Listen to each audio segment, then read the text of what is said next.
Hello everyone, मेरा नाम नासिर नवाज़ है और मैं ऑस्ट्रेलिया में रजिस्टर्ड माइग्रेशन एजेंट हूँ। आज मैं बात करूँगा स्टूडेंट वीज़ा के इंटरव्यू के हवाले से। होता क्या है कि बहुत सारे जो स्टूडेंट अप्लाई करते हैं स्टूडेंट वीज़ा के लिए, तो आमतौर पर एम्बेसी जो है या आपके हाई कमीशन जो भी प्रोसेसिंग सेंटर है आपका, वो आपको केस ऑफिसर कॉल कर सकता है।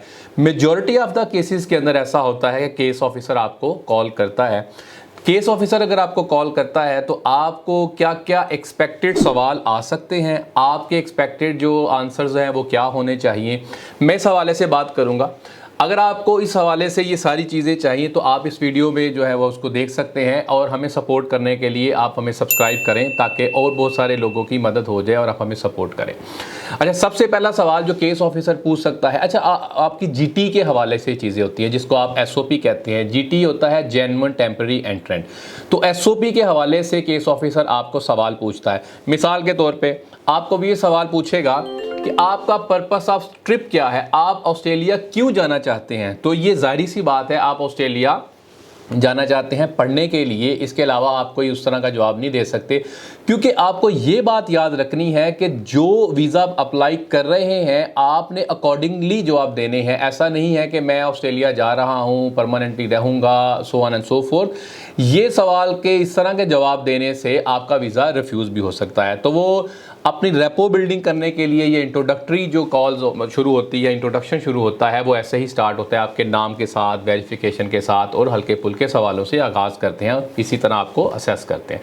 अच्छा, दूसरा सवाल जो मुतवक्को वो पूछ सकते हैं, वो ये कहते हैं कि वाई ऑस्ट्रेलिया, कि भाई आप ऑस्ट्रेलिया ही क्यों जाना चाहते हैं, why not your home country. अगर आप पाकिस्तान से हैं, इंडिया से हैं, नेपाल से हैं या किसी और मुल्क से हैं, तो वो ये पूछते हैं कि भाई आप ऑस्ट्रेलिया ही क्यों जाना चाहते हैं। तो आपने इन चीज़ों को मद्देनज़र रखते हुए सवालों का जवाब देना है कि आपको लेट्स से आप ऑस्ट्रेलिया इसलिए जाना चाहते हैं कि बेटर एजुकेशन है, क्वालिटी एजुकेशन है, so on and so fourth. फिर साथ ही आपसे ये सवाल भी पूछा जा सकता है, अच्छा अगर आप ऑस्ट्रेलिया अपने होम कंट्री में नहीं, ऑस्ट्रेलिया ही क्यों नहीं यूएस या यूके या कनाडा वगैरह आप क्यों नहीं जा रहे।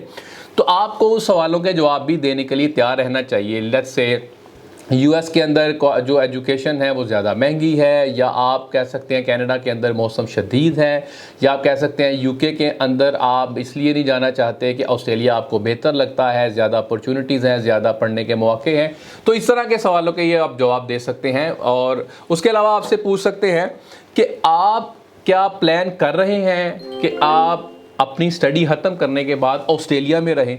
तो इसका जवाब भाई यही होना चाहिए कि आप जो है जो पढ़ने के लिए तो जा रहे हैं और पढ़ के वापस आएंगे, और ऐसी कौन सी अपॉर्चुनिटी हैं आपको ऑस्ट्रेलिया में पढ़ने के बाद आपको अपने होम कंट्रीज़ के अंदर मिलेंगी, तो आपको उनको भी हाईलाइट करना है। लेट्स से अगर आप लीगल स्टडीज़ के लिए आ रहे हैं तो आपको ये बताना है कि आप लीगल स्टडी ऑस्ट्रेलिया से पढ़ना चाह रहे हैं, तो आप वापस आके अपने मुल्क के अंदर किन किन लॉ फर्म्स के साथ काम कर सकते हैं। अकाउंटिंग पढ़ने आ रहे हैं या IT पढ़ने आ रहे हैं, तो ऐसी कौन सी अपॉर्चुनिटीज़ हैं जो ज़्यादा अट्रैक्टिव और लुक्रेटिव हैं एज़ कंपेयर टू ऑस्ट्रेलिया, तो आप ये पढ़ के वापस जाएंगे। तो आपको ये स्टैब्लिश करना है you are genuine temporary entrant. आप आ रहे हैं टेम्परेरली, ना कि आप परमानेंट यहाँ पे रहने के लिए आ रहे हैं।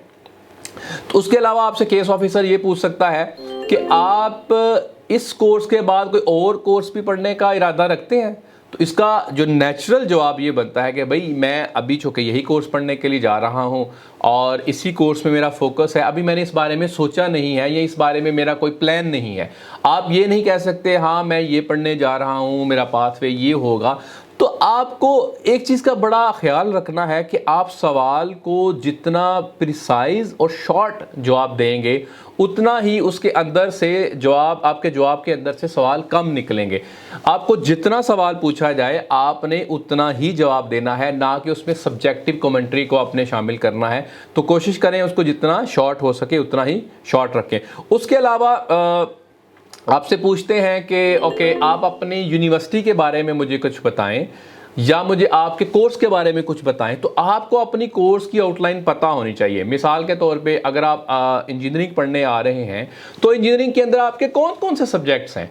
आमतौर पे आपके सब्जेक्ट्स के बारे में पूछा जाता है कि भाई आप अगर सब्जेक्ट्स पढ़ रहे हैं तो कौन कौन से सब्जेक्ट्स इस कोर्स में शामिल हैं, कितने क्रेडिट आवर्स हैं, कितने यूनिट्स हैं, कितने जो उसका कोड तक समटाइम्स पूछ सकते हैं। तो आपको पता होना चाहिए कि आप कौन से सब्जेक्ट्स पढ़ने जा रहे हैं। आपको पता होना चाहिए कि आपकी यूनिवर्सिटी की, आपके इंस्टीट्यूशन की, आपके कॉलेज की लोकेशन क्या है। मिसाल के तौर पे अगर आप सिडनी में पढ़ने के लिए आ रहे हैं तो सिडनी के अंदर बहुत ज़्यादा कॉलेजेस या बहुत ज़्यादा यूनिवर्सिटीज़ हैं। तो कौन सी यूनिवर्सिटी में जा रहे हैं और कौन सी लोकेशन है, आपके पास उसका एड्रेस या लोकेशन भी पता होने चाहिए।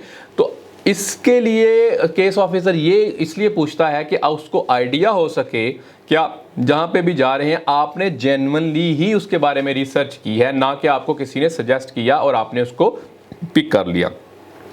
फिर उसके बाद वो कहते हैं अच्छा आप इस यूनिवर्सिटी में जा रहे हैं, इस कोर्स में जा रहे हैं, तो आप ये पर्टिकुलर यही यूनिवर्सिटी में क्यों जा रहे हैं ऑस्ट्रेलिया के अंदर। तो आपको कंपैरेटिव एनालिसिस देना है कि आप इसी यूनिवर्सिटी में क्यों जा रहे हैं। लेट्स से आप आ रहे हैं University of New South Wales, तो आप यूनिवर्सिटी ऑफ सिडनी में क्यों नहीं जा रहे, आप यूटीएस में क्यों नहीं जा रहे। ये दोनों तीनों यूनिवर्सिटीज़ जो हैं ये सिडनी के अंदर ही हैं। तो आपको एक कंपैरेटिव एनालिसिस देना है। लेट्स से आप कहते हैं यूएनएसडब्ल्यू के अंदर लॉ कॉलेज बेहतर है, यूनिवर्सिटी ऑफ सिडनी में इतना बेहतर नहीं है, रैंकिंग इतनी बेहतर नहीं है। या आप ये कह सकते हैं अच्छा मेरे जो पसंद के मज़ामीन हैं या पसंद के सब्जेक्ट्स हैं, अगर आप इंजीनियरिंग में या आप अकाउंटिंग में आ रहे हैं तो आप कहते हैं वो ज़्यादा पॉपुलर हैं या ज़्यादा रिसर्च है यूनिवर्सिटी ऑफ सिडनी की, इसलिए मैं यूनिवर्सिटी ऑफ सिडनी में आ रहा हूं, इसलिए मैं यूएनएसडब्ल्यू में नहीं जा रहा। तो आपको एक कंपैरेटिव एनालिसिस देना है कि आप इसी पर्टिकुलर यूनिवर्सिटी के अंदर क्यों आ रहे हैं और ऑस्ट्रेलिया के अंदर इसी यूनिवर्सिटी में क्यों हैं आप। उसके अलावा आपसे ये पूछा जा सकता है कि लेट्स से आपके कोर्स की स्टार्ट और एंड डेट क्या है। तो आपके पास जो सीओई होती है या ऑफर लेटर होता है उसके ऊपर वो स्टार्ट और एंड डेट लिखी होती है। आपको वो पता होना चाहिए कि आपका कोर्स कब स्टार्ट हो रहा है, आपके कोर्स जो है वो कब ख़त्म हो रहा है, इसकी ड्यूरेशन क्या है, इसके कितने वीक्स का ये कोर्स है, ये आपको पता होना चाहिए, आपके नॉलेज में होना चाहिए। आप जेन्युइन स्टूडेंट हैं तो आपके ये नॉलेज में होगा और केस ऑफिसर आपको यहीं पे असेस करता है। अच्छा इसके अलावा आपको ये पूछ सकते हैं अच्छा आपके कोर्स के जो चार्जेस हैं वो कितने हैं। मिसाल के तौर पे आपकी ट्यूशन फ़ी कितनी है, मटेरियल फ़ी कितनी है, तो ये सीओई के ऊपर और आपके ऑफर लेटर पे लिखा होता है। तो ये सारी डिटेल्स जो हैं ऑफर लेटर पे लिखी होती हैं। इसीलिए मैं हमेशा ये कहता हूँ कि आप जब भी अपने ऑफर लेटर को साइन करें तो उसको एक दफ़ा पढ़ लें, आपको अंदाज़ा हो कोर्स कब स्टार्ट हो रहा है, आपकी फ़ीस कितनी है, मटेरियल फ़ी कितनी है, आपकी एनरोलमेंट फ़ी कितनी है, आपकी ट्यूशन फ़ी कितनी है, ये ट्राइमेस्टर है, सेमेस्टर है। तो ये सारी चीज़ें आपके ऑफर लेटर के ऊपर लिखी होती हैं। तो आपसे केस ऑफिसर ये भी पूछता है इसकी कितनी कॉस्ट है। अच्छा इसके अलावा ये पूछ सकता है कि आप जो कोर्स पढ़ने जा रहे हैं इसको फंड कौन करेगा, आपके पास सफिशिएंट जो फंड्स हैं वो कहाँ से देंगे, बात की फ़ीस कहाँ से देंगे। तो इसमें आपने कभी भी ये नहीं कहना कि मैं ऑस्ट्रेलिया में जाके वहाँ पे कमा के दे दूँगा, मेरा दोस्त होता है उसने मुझे बताया कि मैं वहाँ पे कमा के इतने पैसे दे सकता हूँ। आपने जो फंड्स शो करवाए हैं आपने उनके साथ ही इंटैक्ट रहना है। आप ये कह सकते हैं कि मेरे पास सफिशिएंट फंड्स हैं, मेरे पेरेंट्स हैं या भाई जिसकी भी आपने बैंक स्टेटमेंट लगाई है या आपके प्रूफ ऑफ फंड्स लगाए हैं, तो आप ये कहेंगे कि भाई मैंने जो मेरी फ़ीस है या मेरे जो भी एक्सपेंसेस हैं दूसरे वो मैं यहाँ से पे करूँगा, मेरे घर वाले मुझे सपोर्ट कर रहे हैं, मैंने पहली फ़ीस भी यहीं से दी है। अच्छा इसके अलावा एक और कोई ये पूछ सकते हैं कि ऑस्ट्रेलिया में 1 साल रहने का खर्चा कितना है। तो आम तौर पे ऑस्ट्रेलिया डिफाइन करता है ऑस्ट्रेलिया में रहने का खर्चा कितना है। इसको आप इंटरनेट वगैरह पे ढूंढ नहीं सकते कि अगर किसी ने कहा लेट्स से आप ये कहता है कि यार यहाँ पे सिडनी में रहने का ज़्यादा खर्चा है, मेलबर्न में रहने का ज़्यादा खर्चा है। ये ऐसा होता है कि आप जहाँ रह रहे हैं आपके प्लस माइनसेस होते हैं, लेकिन जो ऑस्ट्रेलिया डिफाइन करता है स्टूडेंट वीज़ा के पर्सपेक्टिव से वो इस टाइम पे $21,041 है $21,041, यानी वो ऑस्ट्रेलिया डिफाइन करता है। तो आपके नॉलेज में ये बात होनी चाहिए कि एनुअल खर्चा कितना है ऑस्ट्रेलिया में पढ़ने के हवाले से और रहने के हवाले से, सॉरी, पढ़ने का तो पहले हो चुका। तो इस सारे को कलेक्टिव मिला के वो देखते हैं कि आप अपने फंड्स जो हैं वो कहाँ से शो करवा रहे हैं। तो आपने ये कभी भी ये नहीं कहना कि मैं अपने फंड जो है ना आप जाके ऑस्ट्रेलिया में कमा के दे दूंगा। अच्छा, इसके अलावा आपकी जो पिछली स्टडी आपने की है उसके हवाले से भी केस ऑफिसर आपको पूछ सकता है कि आपकी जो स्टडीज़ आपने की है आपने कहाँ पे की, आपके कितने % आपके मार्क्स थे। अच्छा, आप अगर से फॉर इंस्टेंस रिलेटेड स्टडीज़ में नहीं आ रहे, समटाइम्स ऐसा होता है कि आपने लेट्स से इंजीनियरिंग पढ़ी है, अब आप आ रहे हैं MBA में, तो आपको किस तरह कोर्स रिलेट करते हैं, किस तरह आप उसको जस्टिफाई करते हैं कि आप जेन्युइन स्टूडेंट हैं और MBA पढ़ने के लिए आ रहे हैं। आप तो इंजीनियरिंग के स्टूडेंट हैं, तो इंजीनियरिंग वाले का मास्टर जो बिजनेस पढ़ने का क्या तुक बनता है। तो वो ये कह सकते हैं आप कि भाई मैंने चूँकि इंजीनियरिंग ऑलरेडी मैंने फील्ड में पढ़ी हुई है, टेक्निकल काम मुझे आता है, तो मैं मैनेजमेंट के अंदर जाना चाहता हूँ या अपना बिजनेस रन करना चाहता हूँ। कुछ भी उसको रिलेट करके आपने बताना है कि आप इस कोर्स में पढ़ने के लिए आ रहे हैं, तो ये किस तरह कोर्स आपके साथ रिलेट करता है।